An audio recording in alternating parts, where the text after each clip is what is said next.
All right, Mike Silver, host of Open Mic on the Volume, wearing the Volume merch. Haven't talked to Mike in a long time. I'm all fired up for this. And we've got to start with this. One of your interviews, I love this so much. I've got to talk about this. So one of your great interviews with Robert Saleh.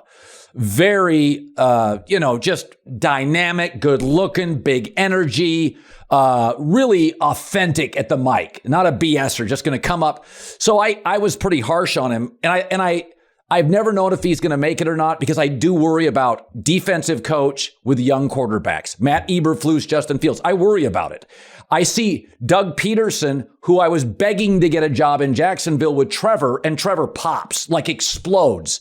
I do think we're living in a time where if you can choose, if you have to flip a coin, take the offensive guy with a young quarterback. Be that as it may, I'm not a fan of Zach Wilson. I've said before, I don't know if Saleh is going to make it. But I didn't like when he blamed the media for being instant coffee, overreactionary and impatient with Zach Wilson. My favorite part, though, is he's your guy and he reached out to you. You don't have to read all of it, but this is funny. This is why I love doing what I do. And he said to you what? Well, he wanted me to pass along some messages to you. One is that longtime listener, big fan, thinks you're very insightful. He said judgmental, but insightful. But he just wants you to know, I think I'll paraphrase. He doesn't want you to believe that he's some giant meathead. And he has some offensive background. He played offense through college. He started his coaching career on the offensive side. I will say this, Colin. So he brought Mike LaFleur with him from the 49ers. And basically, Mike LaFleur and Mike McDaniel were there. Kyle was going to let him take one. Kyle's like, I'm going to get Mike McDaniel with all I've got, although I hate to lose Mike LaFleur. Now, normally, when you have the second overall pick in a draft and you pick a quarterback, you sink or swim with that guy, right? Like if Zach Wilson turns out to pop and be good, then he and Joe Douglas will be great. And if he doesn't, it's a tough road, right? What I'm trying to wrap my head around is that it's very possible that Kyle Shanahan and John Lynch will have traded 3 ones, possibly talked himself, Kyle, out of the guy he wanted. That's a whole other story, and we've had that conversation. But whatever. Traded 3 ones and arrived at Trey Lance. It might be a bust, and they might get away with it because Brock Purdy is here balling. And if that happens, when has it ever happened that – because that's the kind of thing that you trade 3 ones and miss at 3. Right. You get fired, it sets the franchise back years. They're just cruising. Well, they have one advantage. They have so many elite players. I mean, they have 2 elite linebackers, 2 elite safeties. They could move one and regain some draft capital. Everybody's looking for pass rushers, and you know what I mean? So, they could go get a bunch of, they could say, listen, Hufunga's hitting it out of the park. We could move Jimmy Ward. So they do have the ability outside of the right side of their offensive line, center right. Not a lot of weaknesses with this franchise. They're even at wide receiver. Jennings is a 7th round pick. Elijah Mitchell at 6. They've hit so many home runs. So my takeaway on the Trey Lance thing is you have to give it another camp in preseason. But here's what worries me. It's by the time next season starts, he's played 4 games in 3 years. Mike, it's unprecedented. That's not enough games. Yeah, and juxtaposed against the guy who they took him at 262. So let's not go pretending like they thought he was the second coming of Tom Brady. But Brock Purdy to them had played a lot of games, right?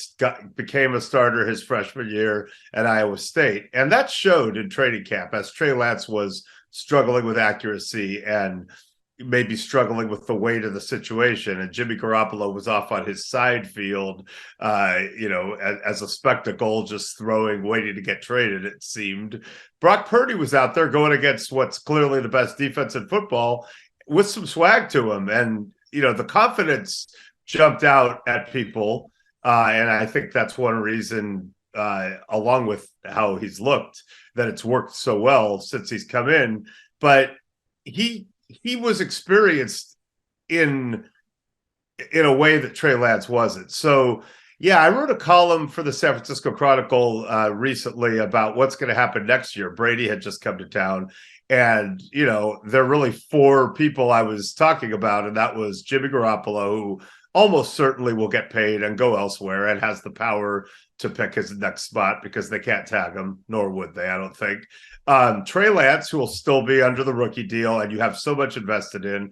Brock Purdy, obviously a cheap second year of a rookie deal, and we'll see if he levels off, but has looked the part early on. And then possibly Tom Brady, who will be a free agent if he wants to keep playing. If they are interested in him as a bridge quarterback and he's interested, you could really keep Purdy and Lance around while you have Brady. And so I could see that. I could also see a situation where if it goes as well as it seems to be going with Purdy, where they say, look, we're keeping the two young guys. We're going to have a competition in camp, but I would be shocked if Brock Purdy doesn't win that competition.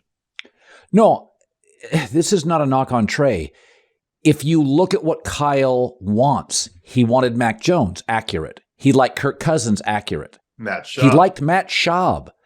He doesn't like guys that run out of his play. In fact, my only knock on Kyle Shanahan, and this may be unfair, he can become beholden to his play sheet, is that he is so focused. Like there are times I'm like, could you let Garoppolo let it rip a little? And Purdy has the ability, and Trey because of his arm strength, and Purdy because of his DNA, sometimes he'll get a little squirrely on the outside and let it rip. But I want to talk about Brady because Brady refuted your report that he changed Buccaneer game plans. I've known you for a long time. One of the reasons I hired you, you're unbelievably connected and you don't bullshit. So I do think Brady's fascinating because because you're not paying Purdy or really Trey Lance anything, and Tom won't take a max deal. And with this roster, there's just not a lot of money. So yeah. If I said to you, before we get to refuting your report on Brady, I think it feels as his parents' age, 40, 60, 50, 50. I mean, where do you land on Brady and the Niners? I believe from talking to people there that he wants to come back at this point, although you never know. And I believe he's open to other situations. We'll see if Sean Payton gets a job. There was that talk last year. But, I know there was a real pull for him 3 years ago. And Kyle ultimately decided, you know what, I'm going to ride with Jimmy. We just got to the Super Bowl. Kyle has essentially admitted publicly that, well, knowing what we know now about Brady, we were crazy, and so was anyone else who didn't try to get him. But they hadn't loved his tape from 2019.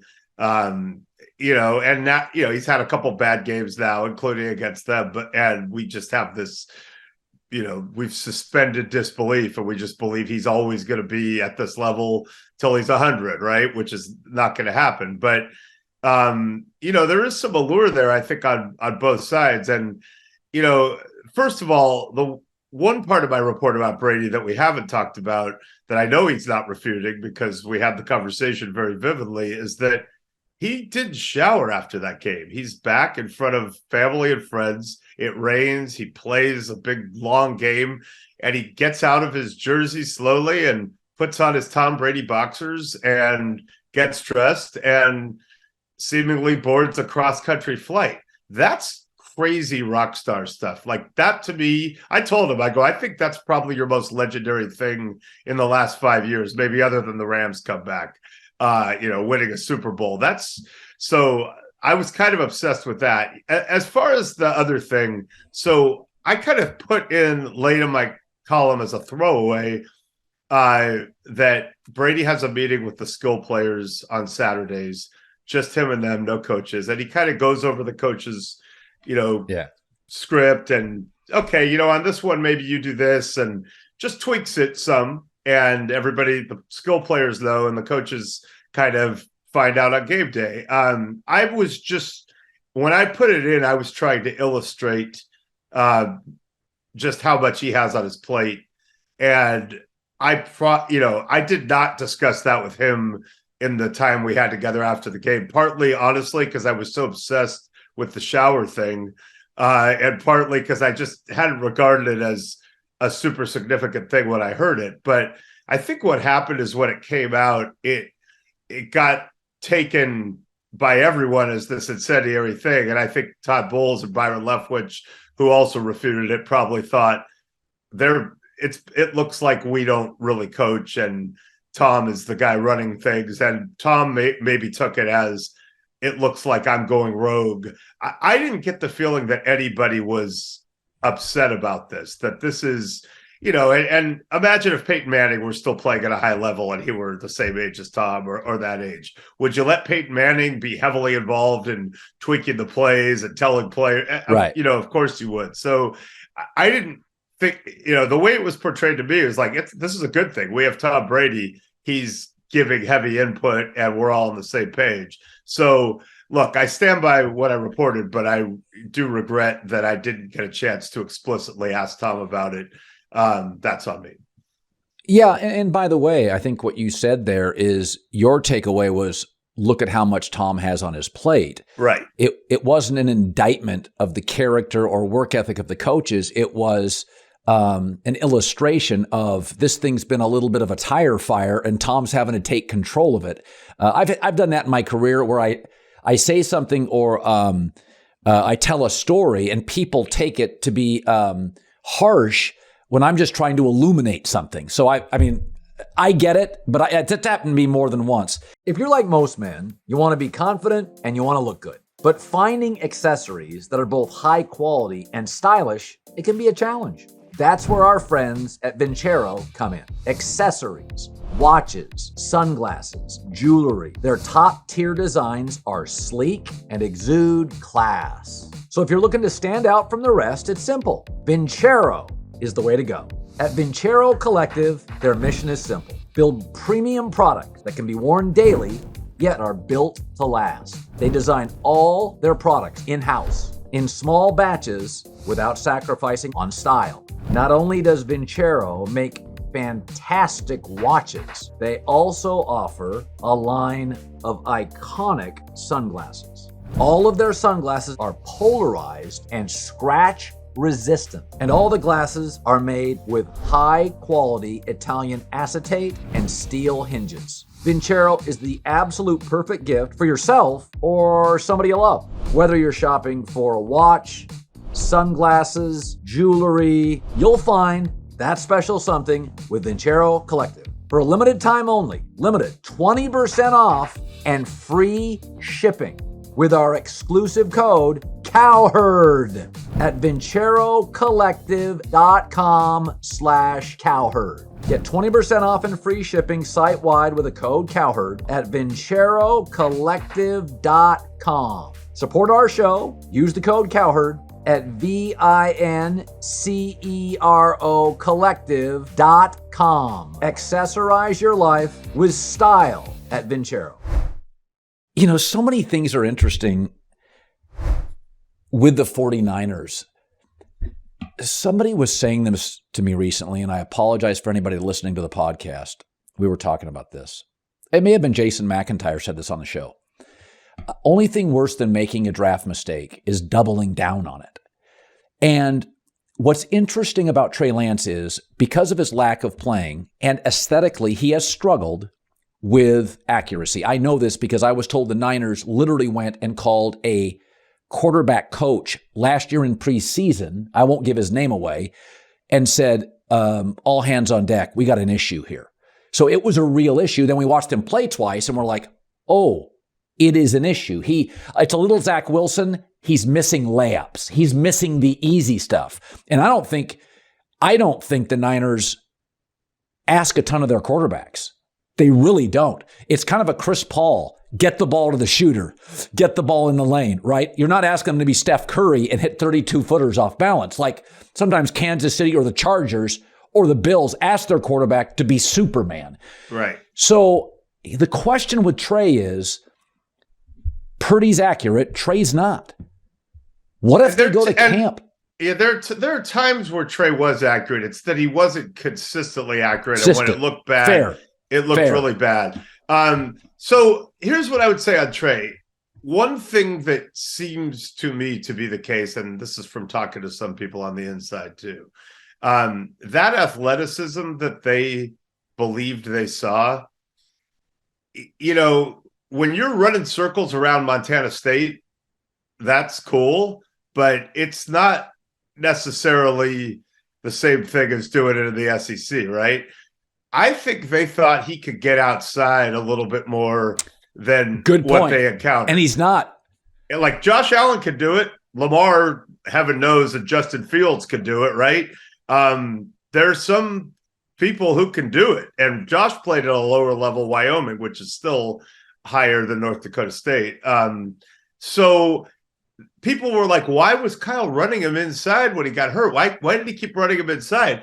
I think he was running him inside because he couldn't get outside. And so if that's the case, that's not on Trey. That's a failure in the scouting process. I've always clung to the fact that he's very, very intelligent. And what Kyle does ask is understand this very high concept thing we're doing and know how to get it to the right person. So that's always been exciting to me. But if you have accuracy that's not there and you don't have crazy athleticism, they were excited about the deep ball. That's kind of gone away. But, not with Trey, but I mean, with Jimmy and Brock Purdy, it's less of a part of their offense than they intended. And they drafted a guy, Danny Gray, who really hasn't been on the field. But, look, your depiction of what they're doing is very accurate. And Robert Saleh and I actually have had the conversation about how many elite players they have at many positions. And that allows you a lot of leeway in that situation. What I haven't seen from Purdy yet, I did see him go on the road.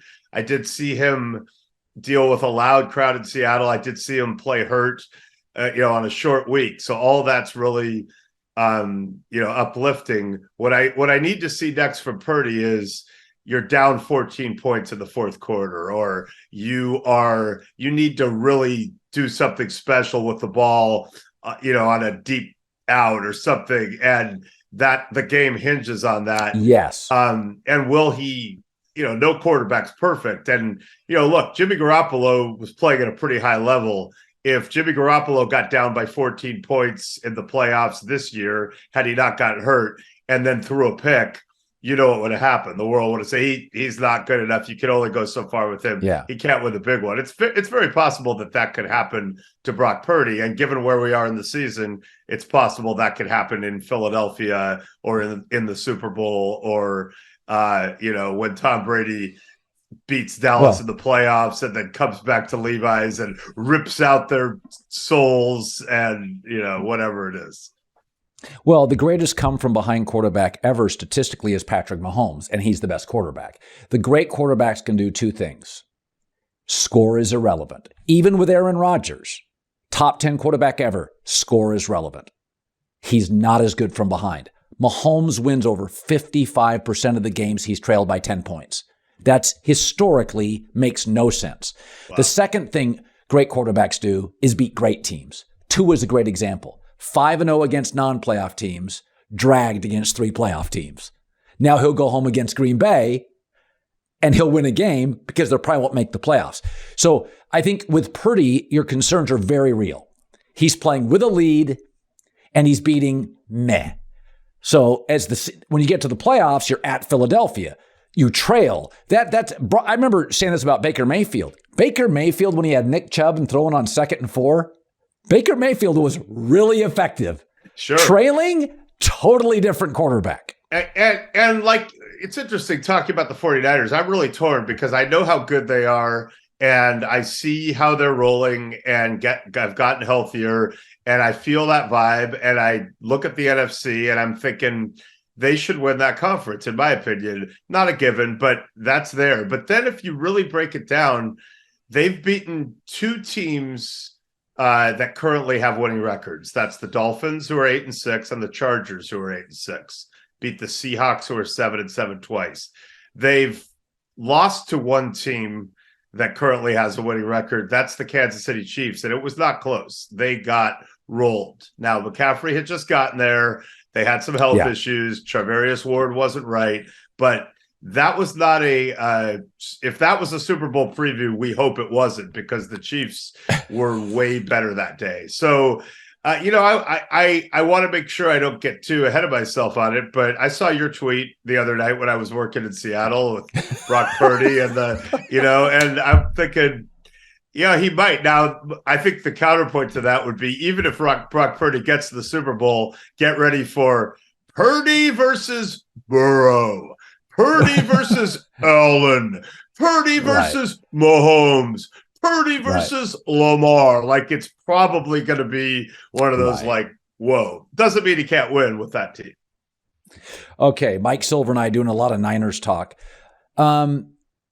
It's interesting. Let's go to Robert Saleh and the Jets because of your relationship with him and the fact that he listens to my show. So I want to say something nice. So I've said this before. You don't have to win games. For me to think you are a good coach, I have to see your footprint on the team.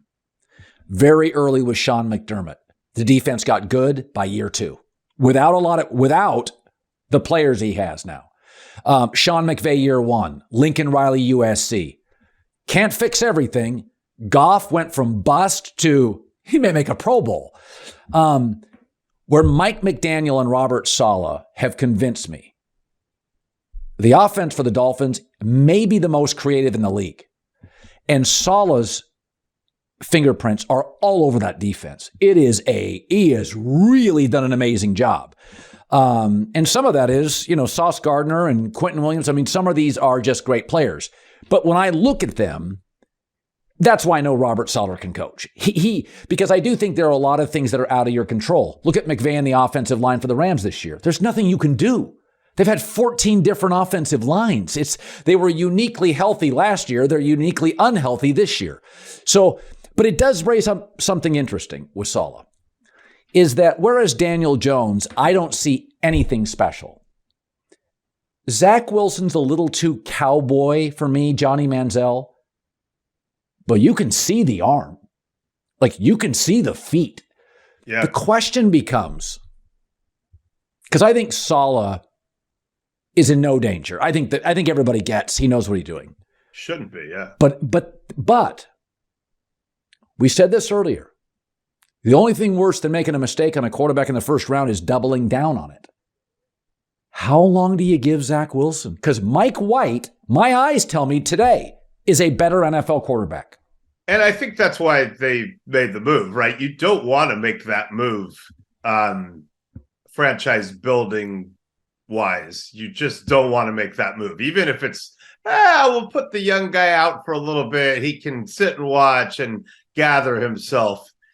That's not usually awesome. Like, Patrick Mahomes didn't gather himself. Now, he was great from the start. But, Tua had to sit and watch and gather himself. I don't think that's what fixed Tua. I think it was Mike McDaniel. I know it was Mike McDaniel coming in and giving him love and trading for Tyreek Hill and, talking about the scheme that you mentioned being so creative. But I just, I do believe that they're at a point, and remember, they're not at full strength. They've had some pretty brutal injuries, starting with Becton, who, we don't know how big that was, but, other injuries on the line, Elijah Vera-Tucker, the running back, Breece Hall, who had looked so good. So they've had some impact injuries. I think that team is good enough now that you can't afford to play a guy that you hope is going to, that's right, become your franchise quarterback. And the other thing is the locker room, at some point the players know,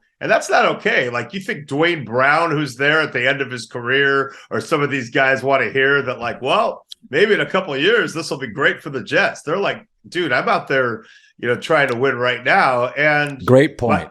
Mike White's better right now. And the other thing is, I think, it's New York. Everything's amplified. There were rumblings that in the locker room, it wasn't going great with Zach Wilson. You saw some players act out after that game, that last one he started before now. And then Zach Wilson said something really stupid that was a layup. He missed a layup at the microphone, right? He's a very young guy. I shudder to think how I would have been on the microphone at that age. But, a layup is, hey, Zach, do you think do you feel like you let your teammates down in this game? And you go, yeah, of course, it starts with me. I'm the quarterback. I need to play better. We all need to play better. We're a team. But I'm the quarterback. I need to lead. I need to, play better than I did today. That's a layup.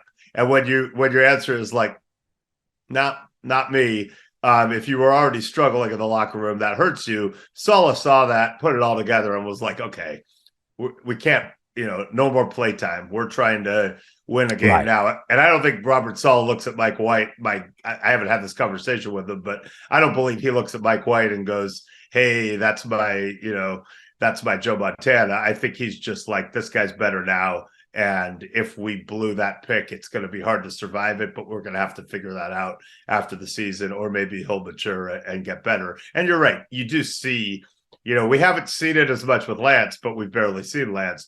We've seen it with Trevor Lawrence now, and we kind of, and he had a rough, very, very rough first year. Mac Jones, we thought we saw something, and then he got Patricia judged, which is a whole other, situation. And, Davis Mills, we've seen a little, and that's not going great. Justin Fields, I got to tell you, he may not be perfect and all that. I've seen something.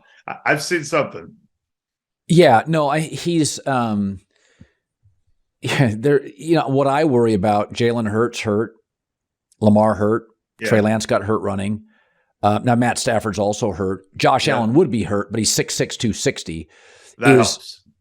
Yeah, so I do worry that these hyper athletic quarterbacks who can all throw, Justin Fields doesn't have a good O-line. Lamar doesn't have good receiving cores. A Kyler may not have a good coach.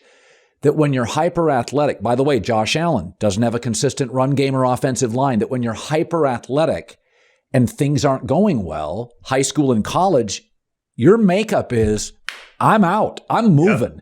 Yep. So I don't think Justin Fields would run nearly as much if he had legitimate receivers and an O-line. Right, and the threat of it would make it even easier for him to have open guys.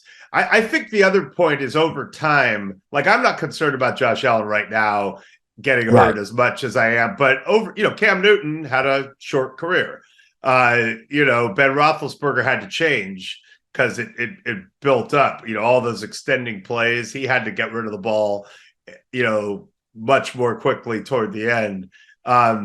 But, you look at how Cam Newton's career went and you're like, he was the MVP. He was at a high level. Nobody wanted to tackle him. He's so big and athletic. But when it started to go, it went. And so if I'm the Bills, I'm like, okay, Josh, when we need you to do one of those things to win an important game or do something, I get it. But if my number one priority with Josh Allen would be figure out a way to not rely on that, because over time you just don't want it.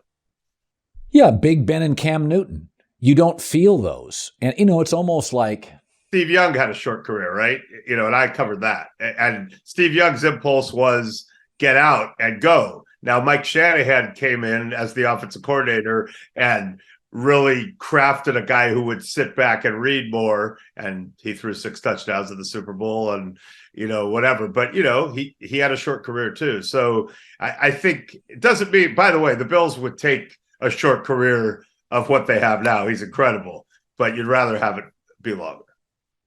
So finally, we've taken enough of your time. I said this the other day. It doesn't matter. You're employed by multiple people, Meadowlark Media, me, Bally, San Francisco Chronicle. You have 4 employers. So you could have more. What do I know? And one boss who's down the hall over there. She's getting ready for Christmas. We all have that boss. Yes, yeah. So I've always said your value is ultimately decided on an open market. The media critics can like you or not like you. You're on the open market. And I said this about the Raiders and Derek Carr.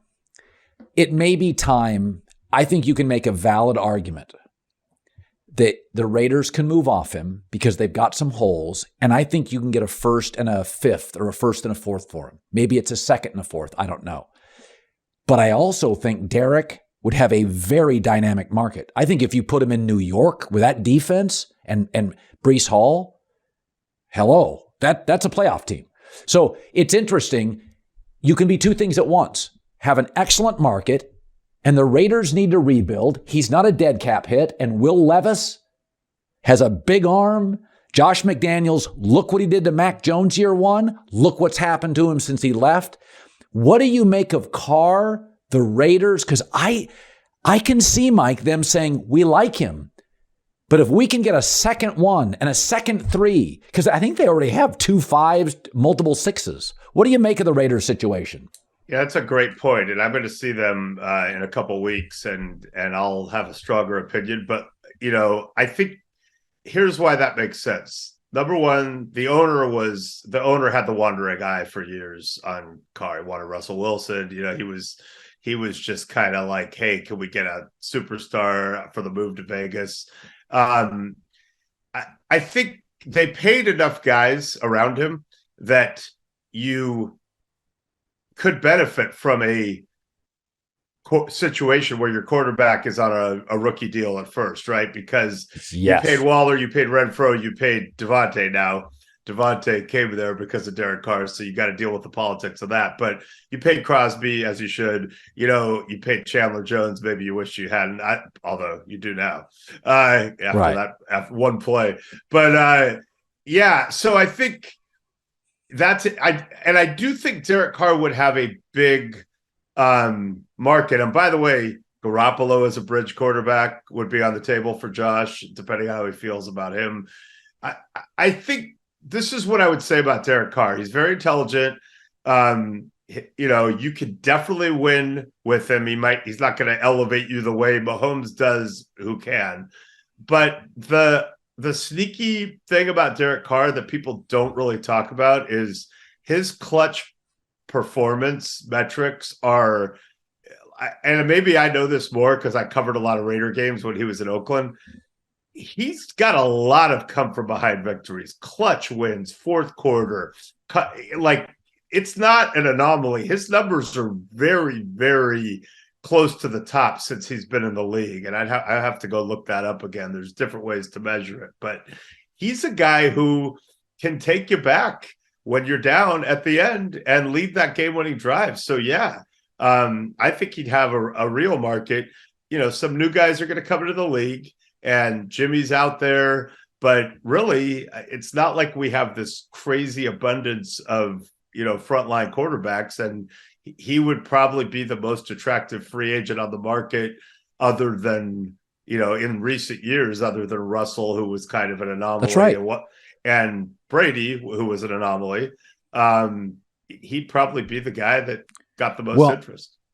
This year, Kirk Cousins has 7 fourth quarter wins, come from behind. Why? Because when you get to year 8 and 9, Brady talked about this years ago. He's like, I've seen every defense. Yeah. Derek Carr and Kirk Cousins have trailed in a lot of games late. Yeah. Situation, but Mike. Carr's numbers have always, it's weird. If you look back, even when they're not good, the teams he's on, a lot of his wins come from behind in the fourth quarter. Kind of wish I had the numbers in front of me, but you're right. And he's at a stage where he's seen it, and he's, nobody is going to ever say Derek Carr doesn't process it fast or Derek Carr doesn't have a grasp of the game. And also, you talk about franchise quarterbacks that he's going to take it really seriously. He's not going to screw around. So I thought Joe Douglas, I think his last 2 drafts for the Jets have been really strong. Really, Breece Hall, star. Gardner, star. Couple of these wide receivers, really special. Yeah, Elijah Vera Tucker, really good pick. Yeah. Best offensive lineman USC's had in 8 years, 10 years. If they have another good draft with Derek Carr in that division, that to me is a team that goes toe-to-toe with Buffalo. I really believe that because Joe Douglas is the secret sauce here. Those last 2 drafts, that draft last year for the Jets, that was one of the best. I think I said it at the time. I'm not sure I've ever seen a team, first 4 picks, all be starters and all potentially high-end starters. So the Giants are a rebuild. I mean, their O-line and receiving core are a mess. The Jets have to clean up their O-line and get the quarterback in the free agent market, but the Jets have a lot of stars they're not paying anything to yet. Nothing. And they have a 3-year runway on them. Yeah, the Jets, I mean, that division's going to be tough because I think McDaniel is here to stay as a force. And I know the Bills are set up. I don't think the Patriots are particularly set up to thrive, but that's another topic. Try not to kick them when they're down, and they should be down right now because, when you pride yourself on your players always knowing what to do in situational football, and in fairness to Bill, he earned that. They practice those things and they go over arcane situations. So I know Belichick's head has to be exploding, but man, that's probably, if they don't make the playoffs, that may well be the reason, right? That's right. And it was insane. And two players did something insane. And honestly, Bill did something kind of weird by calling a draw play in the first place and then saying, I didn't think my quarterback could throw it that far. Then take a knee, right? I mean, I just don't see. Do you really think Ramondre Stevenson's going to score on a draw from your own 30 or whatever, or 40? No. So, okay, he's not going to score. You've got time for one play. What else could happen? Well, he could fumble and they could scoop and score. That's not good. He could get concussed. That's probably bad. So one of your other players could get hurt. Not good. He could ridiculously lateral it to a guy. Well, that's kind of not good. That guy could then run backwards like 12 yards and then throw across his body to the middle of the field behind him to Mac Jones. And then Chandler Jones could catch that ball in stride. And as I say in my Bally column that hasn't come out yet, but I'll give you a preview, run over him like a semi running over a pillow and then proceed to the end zone and win the game. So that's on Bill too. But yeah, the Jets are in a good spot. And the Giants, I don't know how. I know Brian Daboll should be at the very forefront of the Coach of the Year conversation. And I know Wink Martindale, the defensive coordinator, should be, in my opinion, one of the very top guys in the head coaching cycle, because he did this in Baltimore most years too. And he's had injuries. And you look at their stats, not just total defense, but all the, quarterback hits and third down and all these different stats. They are higher than they should be based on the talent level. Oh, no. I mean, the Giants literally can play one way to win. Can never get in. Can't forget a shootout. If it's in the 20s, they're in danger. I mean, the fact that Daboll is, and I know that Robert Saleh said I'm judgmental, but I don't think I don't think Daniel Jones is it. I didn't like him in college. I don't like him in the pros. He's a backup. He's a really good backup. Yeah. I mean, he's like a top 3 backup, but that's what he feels. I can't build around Daniel Jones. I just can't. I am equally judgmental when it comes to Daniel Jones, and I'm trying to be less judgmental in my older age, but I would agree with you. And all I can tell you is not just Daniel Jones. I looked at that team and thought that team's gonna have a hard time winning, 3-4 games. Maybe Daboll give them a little bump. And let's say when they were 4-1, I texted a lot of people in that building and I was like, I don't understand. And they were like, we don't really understand either, man. Like this is beyond what we thought could happen. So give those players and those coaches a lot of credit. And Joe Schoen, I mean, whatever they did, they're 8-5-1, and they're probably going to make the playoffs. And if they don't, oh no, I mean, still a success story. It's a weapons league. It's a quarterback weapons league. They have a backup and no weapons, and they may make the playoffs. It's insane. They have Saquon. I mean, bless them. A revived Saquon. And like I again, Martindale, like you look at that defense. Okay, well, Thibodeau, we saw what he could do in this last game. Obviously, Leonard Williams is a good player. And they got some guys, like I kind of know who they are. They're pretty good, but like ask a fan, like if you and I were sitting having a burger at your awesome place in Hermosa, and someone walked in and they were like, oh, hey, Colin, I love your show, blah, blah, blah. And we got into a conversation with him or her. And we said, hey, by the way, you follow football? Yeah, I follow football. You play fantasy? Yeah. What do you think of the New York Giants? I don't know. Could you name 4 players on that defense? And if you're correct, we will give you free beer at this beer hall for life. I think they would say, I cannot. That's right. No, it's coach of the year, Daboll's top 3. And I think Shanahan has to be in that conversation with 3 quarterbacks. Absolutely. Shanahan, because he's winning more. Also, the guy at Minnesota. Yes, situationally, can't win 8 one-possession games or 10 one-possession games. I defended Kevin O'Connell when people were freaking out before the greatest comeback in NFL history last week. They said they have a negative point differential. They're the worst 10-3 team ever. I'm like, that's amazing that they're 10-3. That's a testament to Kevin O'Connell and those players. If they're, you should be celebrating them. And then, and of course, Nick Sirianni is going to get attention when you're 13-1. It's hard not to. But we should ask Michael Parsons about that, because I know he wasn't a fan of Jalen Hurts as MVP. He might not love the Nick Sirianni Coach of the Year campaign either. Mike Silver, this has been absolutely great.